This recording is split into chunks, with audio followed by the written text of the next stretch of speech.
கடன் பிரச்சனை இருந்தாலும் சரி, இல்ல மருத்துவமனையில் கைவிடப்பட்ட நிலைமையில வியாதியா இருந்தாலும் சரி, இல்ல குடிப்பழக்கத்துல அடிமையா இருந்து பலவித போதை பழக்கத்துல அடிமையா இருந்து இது விடுதலை பெற முடியாமல் மரித்தே காணப்படலாம். ஆனால் ஆண்டவராக இயேசு கிறிஸ்து இந்த பகுதியிலே அவருடைய வார்த்தை நேராக கடந்து வருகிறது. இயேசு கிறிஸ்து சொல்லுகிறார், உங்களை பார்த்து அழாதே. ஒருவேளை கடன் பிரச்சனை, இந்த கடன்ல இருந்து எப்படி விடுதலை பெற முடியும்?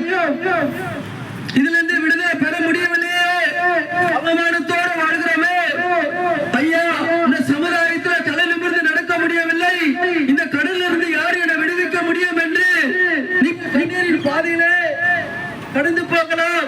ஆனால் ஆண்டவராக இயேசுவின் வார்த்தை உனக்கு நேராக கடந்து வருகிறது.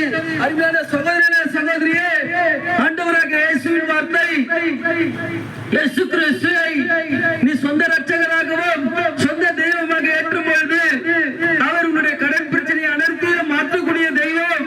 இயேசு கிறிஸ்துவை குறித்து வேதம் சொல்லுகிறது.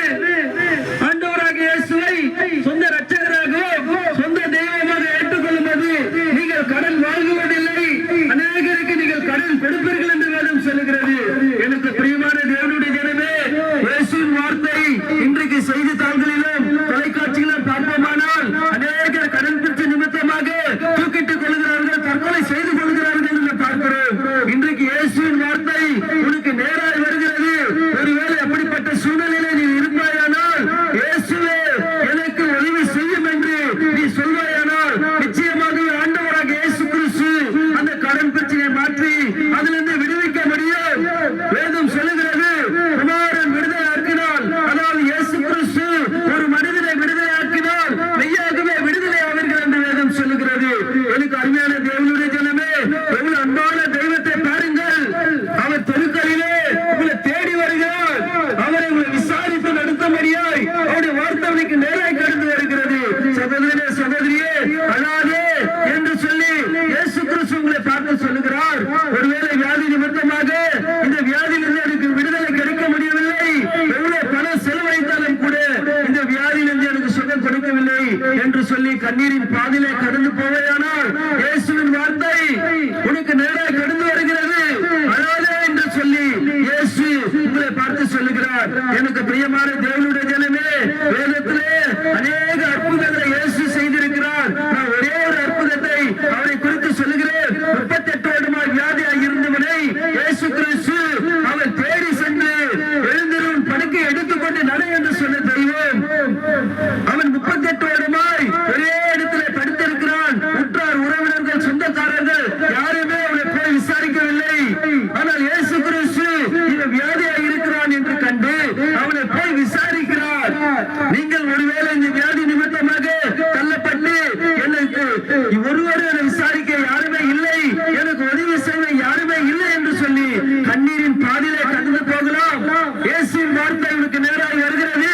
அழாதே, இந்த வியாதியிலிருந்து என்னால் சுகத்தை கொடுக்க முடியும், பொழுதிலே அவரால் மாற்ற முடியும். அருமையான சகோதரனே, சகோதரியே, வேத பழக்கத்தில் குடிப்பழக்கத்திலே இதிலிருந்து விடுதலை பெற முடியவில்லை.